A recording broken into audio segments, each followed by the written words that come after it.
मराठा आरक्षणाच्या मागणीसाठी जालना जिल्ह्यातील अंतरवाली सराटी गावात उपोषण करत असलेल्या आंदोलकांवर पोलिसांनी लाठीचार्ज केला होता। या घटनेमुळे राज्यभरात संतापाचे वातावरण निर्माण झाले होते। यामुळे विरोधी पक्षांनी राज्य सरकारला धारेवर धरले होते। राष्ट्रवादी काँग्रेसचे अध्यक्ष शरद पवार यांनी अंतरवाली सराटी गावात उपोषणकर्त्यांची भेट घेतली आणि पोलिसांच्या लाठी हल्ल्यात जखमी झालेल्या आंदोलकांची रुग्णालयात जाऊन विचारपूस केली होती। त्यानंतर त्यांनी पत्रकार परिषद घेऊन राज्याचे गृहमंत्री देवेंद्र फडणवीस यांच्यावर टीकाही केली होती। मराठा आरक्षण द्यायचे असेल तर आज जी 50% अट आहे त्यात 15 ते 16% भर घालावी। या संदर्भातली दुरुस्ती केंद्र सरकारने संसदेत केली तर हा प्रश्न सुटेल, असे मत शरद पवार यांनी मांडले। यावर शिवसेनेच्या शिंदे गटाने शरद पवारांच्या टीकेला प्रत्युत्तर दिले। शिंदे गटाचे आमदार संजय गायकवाड हे म्हणाले, आज विरोधी पक्ष आमच्यावर टीका करतोय, परंतु वर्षभराआधीच हेच लोक सरकारमध्ये होते, त्यांनी मराठा आरक्षणाचा प्रश्न सोडवला नाही, तर आज आमच्यावर टीका का करतायत। गायकवाड यांच्या मते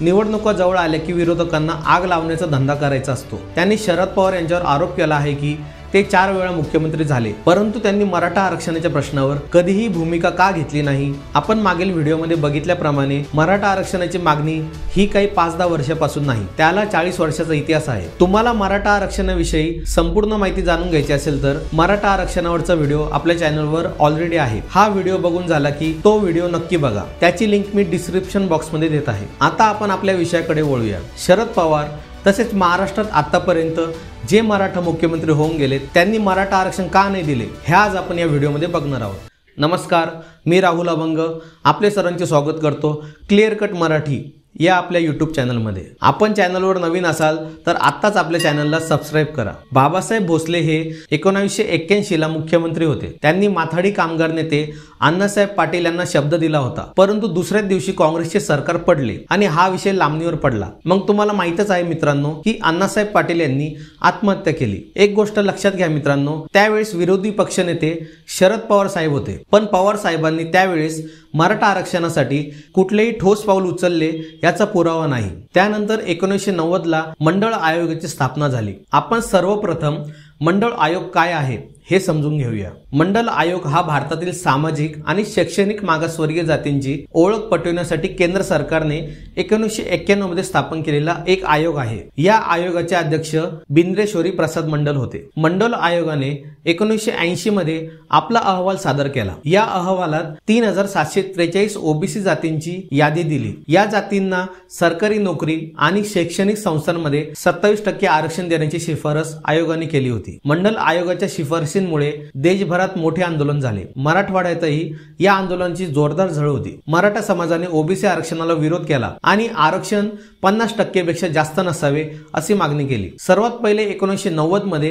केंद्र सरकारने मंडल आयोगाच्या शिफारसी अंमलात आणण्याचा निर्णय घेतला। या निर्णयामुळे देशभरात जातीय तणाव वाढले। मराठवाड्यातही जातीय हिंसाचार झाले। मंडल आयोगाच्या शिफारसीमुळे ओबीसी समाजाला मोठा लाभ झाला। यामुळे ओबीसी समाजाच्या आर्थिक आणि सामाजिक स्थितीत सुधारणा झाली। तथापि मंडल आयोगाने जातीय तणाव वाढले आणि देशभरात सामाजिक न्याय प्रस्थापित करण्याचे आव्हान अधिक जटिल झाले। मंडल आयोगाच्या शिफारसीमुळे महाराष्ट्रातही मोठे राजकीय बदल झाले। मराठा समाजाने काँग्रेस पक्षाला सोडून शिवसेना आणि भाजपा पक्षाला पाठिंबा देण्यास सुरुवात केली। यामुळे महाराष्ट्रातील राजकीय सत्ताधारी पक्ष बदलले आणि मराठा समाजाचे राजकीय वर्चस्व कमी झाले। महाराष्ट्रामध्ये त्या काळात शरद पवार साहेब हे मुख्यमंत्री होते। त्यांनी यामध्ये मराठा समाजाचा समावेश नसतानाही मंडल आयोगाच्या शिफारसी लागू केल्या। त्यावेळेचे अखिल भारतीय मराठा संघाचे शशिकांत पवार हे थेट पंतप्रधानांना जाऊन भेटले आणि सांगितले की ओबीसी प्रवर्गात मराठा समाजाचा सुद्धा समावेश करण्यात यावा। यावर पंतप्रधानांनी सांगितले की याचे संपूर्ण अधिकार राज्य सरकारकडे आहे। तुमच्या मुख्यमंत्र्यांनी आम्हाला शिफारस केली की मराठा व ओबीसी प्रवर्गात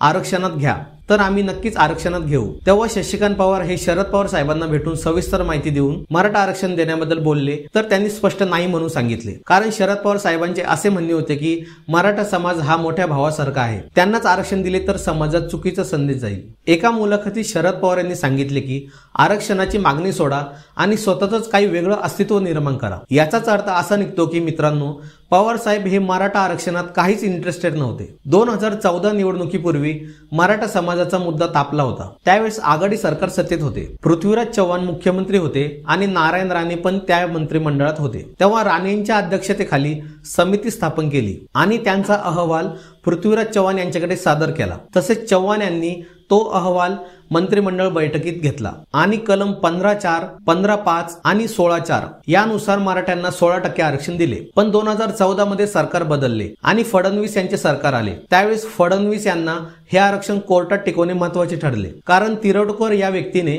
जनहित याचिका दाखल करून हे मराठा आरक्षण घटनाबाह्य आहे असे सांगितले। पण त्यावेळेस हे आरक्षण घटनाबाह्य नव्हते। तेव्हा राज्याला आरक्षण देण्याचा पूर्ण अधिकार होता, कारण ऑलरेडी केरळमध्ये 59% आणि इतर राज्यांतही 50% पेक्षा जास्त आरक्षण सुरू होते। तरी सुद्धा सुप्रीम कोर्टाने हे आरक्षण रद्द केले आणि राज्य सरकारच्या वकिलांनी हे सांगितले की देवेंद्र फडणवीस यांच्या सरकारने पाहिजे तशी मदत केली नाही, त्यामुळे आपण ही केस हारलो आहे। 2018 मध्ये देवेंद्र फडणवीस साहेबांनी आरक्षण दिले, पण तोपर्यंत 102वी घटना दुरुस्ती झाली होती आणि राज्य सरकारकडून आरक्षण देण्याचा अधिकार काढून घेतला होता आणि या आरक्षणाचा निकाल 2021 ला सुप्रीम कोर्टाने घटनाबाह्य सांगून धुडकावून लावला। तसेच उद्धव ठाकरे, शरद पवार आणि बाळासाहेब थोरात यांच्या आघाडी सरकारने सुद्धा मराठा आरक्षणासाठी प्रयत्न केलेले दिसून येत नाही, कारण गायकवाड समितीने जो अहवाल दिला होता त्याचे जे इंग्रजी भाषांतर केले कोर्टाला समजण्यासारखे नव्हते। यामध्ये सामाजिक आणि आर्थिक मागासलेपणाचे मुद्दे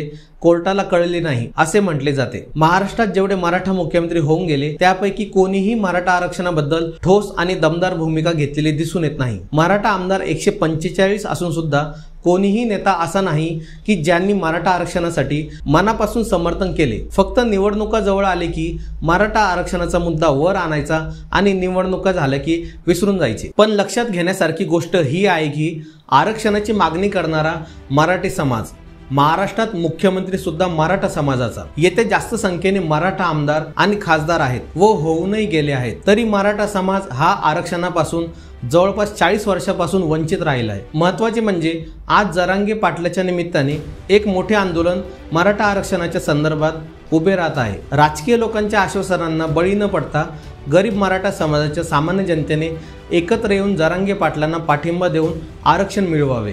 तर मित्रांनो, तुम्हाला कसा वाटला हा व्हिडिओ? तुम्हाला या संदर्भात काही विचार मांडायचे असेल तर कमेंट करून नक्की कळवा। व्हिडिओला लाईक करा, सबस्क्राईब करा आणि आपल्या मित्रांमध्ये नक्की शेअर करा। धन्यवाद।